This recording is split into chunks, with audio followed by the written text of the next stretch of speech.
মানে এটা দেখে আমি পুরো অবাক যে মাত্র একটা প্রম্পটের মাধ্যমে যদি এআই এরকম জিনিস করতে পারে তাহলে। তো গেমটা হচ্ছে পুরো ফাংশনাল। আমি জাস্ট একটা প্রম্পট দিছি, গেম রেডি। এই কি অবস্থা সবার? গুগলের এন্টিগ্রাভিটি আপনারা হয়তো চেনেন সবাই। এন্টিগ্রাভিটি গুগলের একটা কোড এডিটর।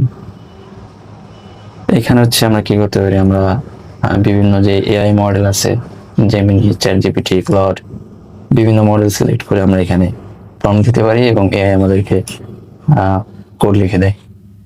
সো আপনাদেরকে আজকে একটা ভয় দেখানোর জন্য আসছি। এটা হচ্ছে যে যারা ডেভেলপার আছেন জুনিয়র লেভেলে, তাদেরকে ভয় দেখানোর জন্য। কারণ আপনাদের যে জুনিয়র পজিশন, সেই সকল পজিশন এখন এই অ্যান্টিগ্র্যাভিটি দখল করতেছে। কিভাবে? রিসেন্টলি হচ্ছে আমি একটা জাস্ট 3টা প্রম্পট দিয়েছিলাম, জাস্ট 2টা প্রম্পট দিয়েছিলাম। সেটা হচ্ছে যে বলছি যে আমি একটা গেম বানাতে চাই নেক্সট জেএস ইউজ করে, আর গেমের যে থিমটা সেটা বলে দিয়েছিলাম যে থিমটা হচ্ছে একটা ফাইটার জেট টাইপের, নেক্সট জেট দিয়ে গ্যালাক্সি ফাইটিং জেট। জাস্ট এই একটু প্রম্পট আমি দিছি, টেকনোলজির নাম বলছি, কি চাই সেটা বলছি, অ্যান্ড এখানে লিখছি just suppose build game for me with Next.js,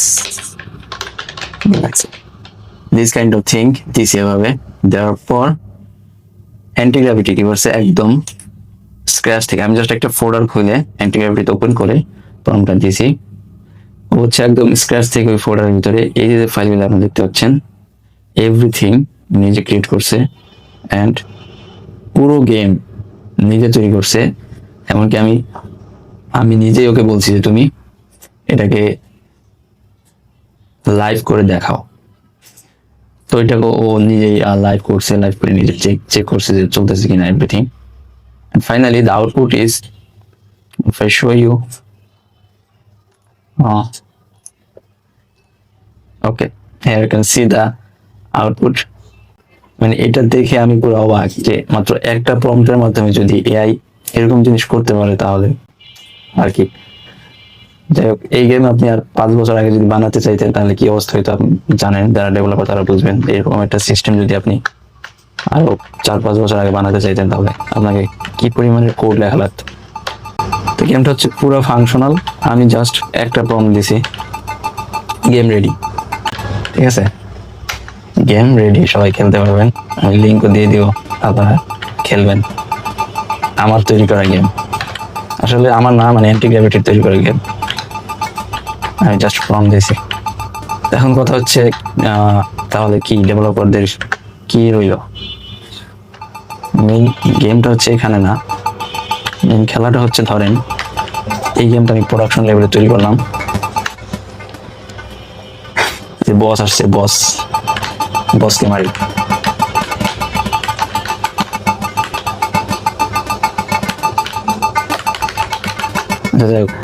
এখন মেন কথা হচ্ছে এই গেম আমি তৈরি করছি, ঠিক আছে। এখন ইন ফিউচার তো এই গেম এরকম থাকবে না, কারণ গেমে অনেক ইউজার আসলো, অনেক ট্রাফিক আসলো, অনেকে খেললো, তখন গেম আপগ্রেড করা লাগবে, অনেক কিছু করা লাগবে। তখন যদি আমি এই গেমের ভিতরে ঢুকি, এই কোড যদি আমি দেখি, I don't have any idea about the codes, about the files, about the folders, anything. কারণ আমি এখানে কিছুই করি নাই, আমি জাস্ট প্রম্পট দিছি, সবকিছু এআই করছে, সবকিছু এআই জানে, আমি কিছুই জানি না। তো এই গেমকে আমি যদি আপগ্রেড করতে চাই, আমি কোনো এরর ফিক্স করতে চাই, তাহলে আমার অবস্থা টাইট হয়ে যাবে, এরকম একটা জিনিস। তো এই গেমটাকে আপগ্রেড করার জন্য আপনাকে অবশ্যই একটা ডেভেলপার হতে হবে, আপনাকে অবশ্যই একজন প্রোগ্রামার হতে হবে। না হলে এই গেম তো আপনি তৈরি করতে পারবেন না। আপনি স্ক্র্যাচ থেকে জাস্ট একটা প্রম্পট দিয়ে একটা গেম আপনি তৈরি করে ফেলতে পারেন, কিন্তু গেমটা তো ওরকম থাকবে না। আপনি যখন প্রোডাকশন লেভেলে কিছু তৈরি করবেন, এটা তো জাস্ট একটা ফান পারপাস কিছুর জন্য তৈরি করছে। এই গেমটা যদি আমি প্রোডাকশন লেভেলে নিই, তাহলে এই গেম এরকম থাকবে না, আপডেট করা লাগবে, বিভিন্ন কিছু করা লাগবে, এরর আসবে, ফিক্স করা লাগবে। সেগুলি আপনি এআই দিয়ে পারবেন, বাট অবশ্যই আপনাকে একজন ডেভেলপার হতে হবে, এছাড়া আপনি পারবেন না। এটা হচ্ছে কথা। তো এআই আসলে ভয়ঙ্কর, অবশ্যই ভয়ঙ্কর, কিন্তু আবার সেই ভয় যদি আমি বসে থাকি তাহলে এটা আরো ভয়ঙ্কর। ঠিক আছে, আপনি একজন এইচআর পার্সন হয়ে আপনি একটা গেম তৈরি করতে পারবেন, কিন্তু ইন ফিউচার ওই গেমকে আপনি আপগ্রেড করা, এরর ফিক্স করা, সেগুলি আপনি পারবেন না। তার জন্য আপনাকে ডেভেলপার হওয়া লাগবে। এখন যদি এআই ভয় আপনি ডেভেলপার হইলেন না, আপনি অন্য কিছু করতে করেন, কিন্তু এআইটাকে ইউজ করার জন্য প্রোগ্রামিং সেক্টরে অবশ্যই আপনাকে ডেভেলপার হওয়া লাগবে। That is the thing. And AI, হ্যাঁ এআই আসলে একটা অনেক অ্যাডভান্স একটা জিনিস, অনেকে জব টপ চলে যাচ্ছে। একটাই কারণ, এই গেম টেম বানায় ফেলতে পারতেছে এআই দিয়া, তাহলে জব কেন কেন আপনাকে নিবে? এআই কে নিতে পারে। দেখেন এখানে কতগুলি মডেল একসাথে আছে, জেমিনি সবগুলি আছে, জিপিটি আছে, ক্লাউডের ওপাস আছে, আর রিসেন্টলি তো ক্লাউডের নতুন মডেল বেরিয়েছে একটা ফেবল নাকি যেন, আমি দেখলাম। ওটা তো ভাই আরো মারাত্মক। যাই হোক, এই হচ্ছে কথা। আর অ্যাডভান্স হতে হবে যাতে একে টেক্কা দেওয়া যায়। আগের মতো বেসিক যারা জুনিয়র ছিলেন, কোড লিখতেন, ডিপ বানাইতেন, সেই কোডিং এর যুগ এখন নেই। এখন ওগুলি এআই করে আপনাকে আরো অ্যাডভান্স কিছু শিখতে হবে।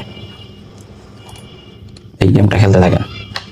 আজকের ভিডিও পর্যন্তই, ভালো থাকেন, আল্লাহ হাফেজ।